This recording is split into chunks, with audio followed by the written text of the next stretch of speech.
Bienvenue à toutes et à tous. Aujourd'hui, on plonge dans un document assez fascinant, les extraits d'une analyse des observations OVNI et de leurs caractéristiques. Oui, un texte qui nous donne un aperçu de la méthodologie, en fait, de comment certains chercheurs en ufologie essayent d'analyser des milliers de témoignages. C'est ça. Notre but ici, c'est un peu de décortiquer cette approche. Comment on passe de cette masse de récits humains, souvent un peu déroutants, à essayer d'identifier des schémas, des constantes, quoi. Comment essayer de comprendre ce phénomène complexe, du moins tel qu'il est présenté dans cette analyse spécifique. Exactement. Alors, allons vite, entrons dans le vif du sujet. Le point de départ, qui est vraiment martelé dans ses écrits, c'est que l'ufologie, c'est d'abord une histoire d'information humaine. Tout à fait. Même quand il y a des éléments objectifs, genre traces radar ou physique, l'origine, c'est toujours quelqu'un qui raconte quelque chose. Et ça, forcément, ça pose un défi énorme pour le tri. Absolument. Le document utilise l'expression brouillage humain. Pour essayer d'avoir un échantillon d'études un minimum fiable, il faut écarter énormément de choses. Ah oui? Oui, il y a un chiffre qui est donné, c'est assez frappant. Sur 7500 notifications de rencontres rapprochées, les fameuses RR qui ont été étudiées, Oui? eh bien seuls 4 à 5 sont considérés comme assez solides pour une analyse plus poussée. 4 à 5 c'est très peu. C'est très peu. Ça fait quoi 320, 330 cas environ. C'est une sélection hyper sévère. D'accord. Mais jugée nécessaire, apparemment, pour avoir cette base de confiance. Tout en gardant l'esprit, et ça l'auteur le souligne bien, que le chercheur, lui, il n'était pas là au moment des faits, hein. Bien sûr, ça reste indirect. Et une fois qu'ils ont cet échantillon de cas fiables, comment ils l'analysent? Alors, le document prévient tout de suite, hein. On travaille sur de la patte humaine. Donc les statistiques, ça va donner des tendances, pas des certitudes gravées dans le marbre. Plutôt des ordres grandeur, des récurrences? Voilà, la méthode décrite, elle est inductive. C'est-à-dire qu'on part des cas un par un, on les décortique, on regarde comment ça commence, le milieu de l'observation, qui est souvent le plus riche en infos, et puis la fin. La fin, souvent marquée par ce que le texte appelle l'illusivité, c'est ça? La disparition soudaine? C'est comme assez spécifique. D'accord. L'analyse parle même d'isomorphie. C'est un mot un peu technique, Oui? pour dire qu'il y aurait une sorte de symétrie, un peu étrange, comme un miroir, entre le début et la fin de la séquence dans pas mal de cas. Ah, intéressant. Comme une structure cachée. Peut-être, oui, une structure sous-jacente. On évoque aussi une tentative de classer les différents types de séquences centrales pour essayer d'aller plus loin que juste décrire ce qui s'est passé. Bon, alors qu'est-ce qui ressort de tout ça? Le document parle d'éléments récurrents qu'il appelle des caractéristiques. C'est quoi exactement? Ce sont des aspects qui reviennent vraiment très très souvent, dans 80 à 100% des cas de l'échantillon fiable apparemment. Ah oui, quand même. Oui, et il y en aurait 8 principales. On peut peut-être commencer par les plus évidentes, celles qu'on trouve quasi partout. Oui, allons-y. La première, j'imagine.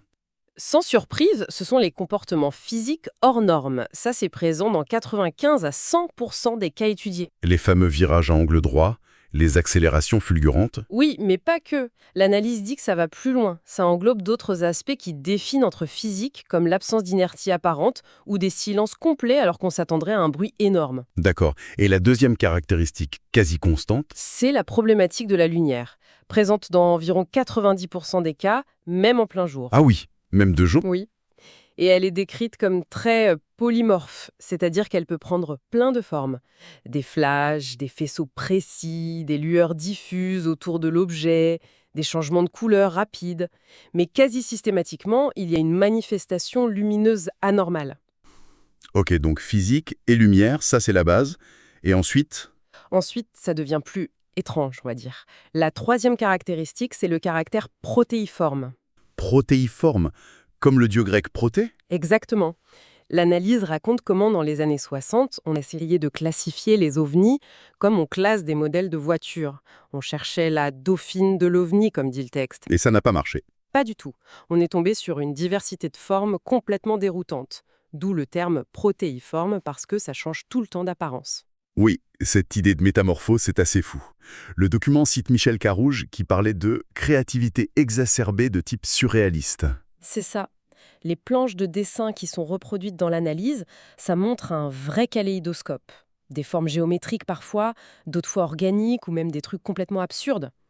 Ça rend une classification simple quasi impossible. Du coup, difficile de parler d'un type d'engin. Très difficile.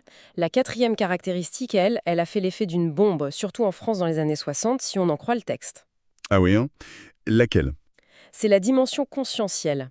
L'idée que le phénomène interagit avec la conscience du témoin, voire qu'il la modifie. Ça touche à la perception, à l'état mental? Vraiment, ça a pas mal bousculé une ufologie qui, à l'époque, en tout cas, se voulait très matérialiste, très taulet-boulon. L'analyse la juge comme potentiellement fondamentale, cette dimension. Ça touche à la nature même de la réalité et de la perception. Ok, on a déjà un tableau assez bizarre avec ses 4 points A. Physique extrême, lumières étranges, formes changeantes, lien avec la conscience. Mais l'analyse va plus loin, non? Sur la façon dont les rencontres se passent. Oui, tout à fait. Elle s'intéresse à la manière dont ça se déroule et ça suggère une forme d'intentionnalité. Intentionnalité. Oui, les cinquième et sixième caractéristiques touchent à l'apparition de l'objet et à ce qui ressemble à une intention derrière. Il y a deux scénarios principaux qui dominent dans l'échantillon. Lesquelles? Soit l'objet est déjà là quand le témoin arrive sur les lieux. C'est le positionnement préalable, PP, dans 55% des cas. D'accord, comme s'il attendait. Un peu, oui. Soit il arrive soudainement dans le champ de vision ou même dans le champ de conscience du témoin. C'est l'arrivée impromptue, AI, dans 45% des cas. Et souvent, cette arrivée se fait à la verticale. Et ce n'est pas tout, il y a aussi une histoire de stimulus. Oui, c'est ça. Dans 65% des cas, il y a un stimulus. Un son bizarre, une lumière particulière, une odeur étrange, parfois même une sensation psychique qui attire l'attention du témoin avant qu'il ne voie vraiment l'objet. Comme si on le sifflait pour qu'elle regarde. C'est un peu l'image, oui. L'analyse mentionne même des cas où ce stimulus aurait duré assez longtemps, jusqu'à 1 heure avant l'observation principale. 1 heure! C'est énorme! C'est énorme. Et tout ça, mis bout à bout, les modes d'apparition un peu calculés, le stimulus qui précède, ça conduit l'auteur de l'analyse, apparemment dès 1976, à parler d'intentionnalité. L'idée que ce n'est pas juste un hasard, une rencontre fortuite. Exactement. L'idée que la rencontre est, en quelque sorte, voulue, orchestrée par le phénomène. Et ça change tout. La question devient pourquoi ce témoin-là, à ce moment-là? Et l'analyse penche pour une intentionnalité forte. Oui, elle suggère une intentionnalité à 100% dans les cas retenus dans l'échantillon. Parfois, c'est même ressenti intuitivement par les témoins eux-mêmes. Ils disent des choses comme « j'ai eu l'impression que c'était pour moi ». C'est assez troublant. Et cette intentionnalité, elle se manifestera aussi dans le déroulement même de l'observation, dans ce que fait l'objet. C'est ce que le document suggère, oui, en utilisant des mots assez forts comme ostentation. Ostentation, ouais. Oui, un désir de se montrer presque de façon théâtrale, et aussi comportement histrionique, comme une mise en scène un peu folle, absurde, si on la prend en premier degré. Une sorte de spectacle. Un peu. D'autres chercheurs qui sont cités comme Hynek et Veraldi parlaient d'ailleurs de scène projetée. Et Bertrand Méhost, qui est aussi cité, fait un lien fort entre cette intentionnalité au débit et l'illusivité à la fin, la disparition soudaine, comme si c'était deux parenthèses qui encadrent la scène et qui nous invitent à chercher un sens caché, une lecture au second degré. D'accord. Ça nous amène logiquement à la 7e caractéristique qui touche justement à la perception de la réalité. L'effet Oz. C'est un terme qui vient de Jenny Randless, c'est ça? Oui, une chercheuse britannique. L'analyse décrit un ensemble de sensations assez étranges, mais rapportées de façon étonnamment similaire par des témoins un peu partout. Comme quoi par exemple? Il y a cette sorte de bulle de silence où les bruits normaux de l'environnement disparaissent complètement. Il y a aussi des distorsions de la perception. L'exemple donné d'une route qui est normalement très fréquentée et qui se vide soudainement de toute voiture, c'est assez parlant. Mhm. Et puis il y a le fameux temps manquant, le missing time, c'est-à-dire qu'une certaine durée s'écoule, parfois plusieurs heures, sans que le témoin en ait le souvenir après coup. Mais point important, sans qu'il y ait eu perte de conscience apparente pendant ce temps-là. C'est très étrange ça. Le cas qui est détaillé pour illustrer, c'est celui de l'autoroute de Sienne en Italie en 1978. C'est un cas assez incroyable, non? Ah oui, c'est un cas emblématique. Une voiture qui tombe en panne la nuit sur l'autoroute. Un petit objet qui se pose à côté. Deux petits êtres en sortent, en lévitant. En l'évitant? Oui. Ils ignorent complètement le témoin qui est là, pétrifié.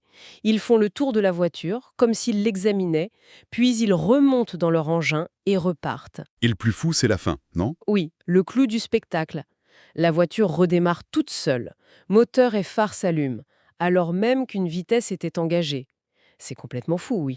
Et ce genre de cas, avec l'effet Oz, ça a mené à des hypothèses particulières. Oui, ce cas de Sienne notamment et d'autres similaires aurait conduit le physicien Philippe Guillemont, d'après ce que dit le document, a formulé une hypothèse assez audacieuse. C'est-à-dire L'idée que le phénomène créerait une sorte de déformation temporelle localisée.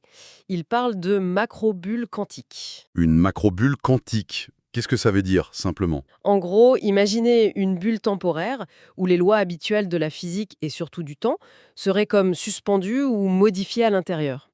Une sorte de zone de réalité alternative temporaire. C'est un peu ça l'idée. Évidemment, ça demanderait une énergie colossale et une maîtrise de la physique qui nous dépasse complètement, mais cette hypothèse, selon lui, pourrait éclairer plusieurs des caractéristiques dont on a parlé. La lévitation, l'absence de gravité apparente, car 1, les effets lumineux bizarres, car 2, l'amplification des effets sur la conscience, car 4, et bien sûr l'effet Haeus lui-même. C'est une idée assez vertigineuse. Le document distingue ensuite ces caractéristiques qui sont récurrentes d'autres choses qu'il appelle les anomalies. C'est quoi la différence? Alors, les anomalies, ce sont des informations très rares. On parle de peut-être 0,1% des cas seulement. Elles sont souvent discrètes dans le récit du témoin, un peu voilées. Mais, et c'est ça qui est important, elles se répètent d'un cas à l'autre, même si elles sont rares. Et elles semblent porteuses d'un message, d'une information bien précise. Un exemple. L'exemple phare qui est donné, c'est celui de Mort, dans le Jura, en 1957. Un couple d'enseignants voit, la nuit, sur une voie ferrée désaffectée, ce qui ressemble trait pour trait à une vieille automotrice de train, une Micheline. Elle est posée là, et elle rougeoie. Une Micheline, comme les vieux trains. Oui, et puis, cette Micheline s'élève doucement dans les airs, se transforme en un disque lumineux et part à toute vitesse. Une Micheline volante qui se transforme en soucoupe. J'imagine qu'à l'époque, ça a dû être difficile à accepter comme témoignage. Ah bah oui, carrément. Pour l'analyse qu'on étudie, ce cas et d'autres, comme celui de Reo en Italie en 1947, où un objet aurait carrément rétréci sous les yeux des témoins, est une anomalie cruciale. Pourquoi? Parce qu'elle démontre la capacité de métamorphose du phénomène. Le côté protéiforme mais poussé à l'extrême. Exactement. Et cette information-là, elle serait passée quasi inaperçue ou aurait été rejetée à l'époque. Parce qu'elle heurtait de plein fouet l'idée qui dominait alors, celle d'engins matériels venus d'ailleurs avec une forme stable, identifiable. Et le texte se demande pourquoi on les voit mieux aujourd'hui, ces anomalies. Oui, il pose la question. Peut-être simplement parce que nos propres concepts ont évolué, qu'on est plus ouvert à des idées comme la métamorphose ou l'illusion. Notre cadre de pensée a changé. D'accord. Et on arrive à la 8e et dernière caractéristique, celle qui est présentée comme la plus complexe et même dangereuse à interpréter. Oui, la dimension spéculaire, la dimension miroir. Speculum, ça veut dire miroir en latin. Miroir. Dans quel sens? C'est l'idée que le phénomène, d'une manière ou d'une autre, nous renvoie notre propre image. Il reflète nos propres créations, nos propres pensées, notre propre culture. Comme un miroir déformant? Peut-être, oui. Sa manifestation la plus évidente et la plus étudiée, c'est le mimétisme ovni. L'analyse en décrit 3 niveaux. Ok. Le premier niveau. Le premier niveau, c'est le mimétisme d'artefacts humains. C'est assez direct. Le phénomène imite des objets fabriqués par nous. Le plus souvent, des trucs qui volent. Avions de chasse, avions de ligne. Le texte cite des exemples de faux SR-71 ou même des formes rappelant l'A380 dans des cas plus récents. Incroyable. Mais pas seulement. Ça imite aussi des trains, comme la fameuse Micheline de Mort, ou même des voitures parfois. Mais, et c'est le point clé souligné dans l'analyse, l'imitation n'est jamais parfaite. Ah, comment ça? C'est toujours un peu déformé, il y a des détails qui clochent, un avion silencieux, une vitesse impossible, une texture bizarre, des lumières au mauvais endroit. Presque une parodie en fait. C'est le mot utilisé par le texte, oui. Et ce côté copie ratée, ça a souvent conduit à classer ces cas comme des simples confusions, des méprises. Ce qui, selon l'analyse, pourrait être justement un des buts de la manœuvre. S'auto-invalider Mhm. pour passer inaperçu. C'est l'hypothèse avancée, oui. Une sorte de camouflage par l'absurde. C'est assez tordu comme idée, mais bon. C'est clair. Et le deuxième niveau de mimétisme? Alors là, c'est plus subtil. C'est le mimétisme contextuel ou historique. Le phénomène ne copie plus un objet précis, mais il semble refléter l'air du temps. Le Zeitgeist, comme on dit. Comment ça? L'exemple le plus frappant donné, c'est la vague des fusées fantômes en Scandinavie en 1946. On est juste après la guerre, on parle des V2 allemands, la guerre froide commence, et qu'est-ce qu'on voit dans le ciel suédois et norvégien? Des centaines d'objets en forme de fusée. Ah oui, le lien est évident. Tout à fait. Le document montre aussi comment les formes générales qui sont rapportées évoluent au fil des décennies. Les soucoupes classiques des années 40-50, puis des formes plus complexes, plus tard, les triangles. C'est comme si le phénomène adaptait son apparence à notre propre imaginaire technologique du moment.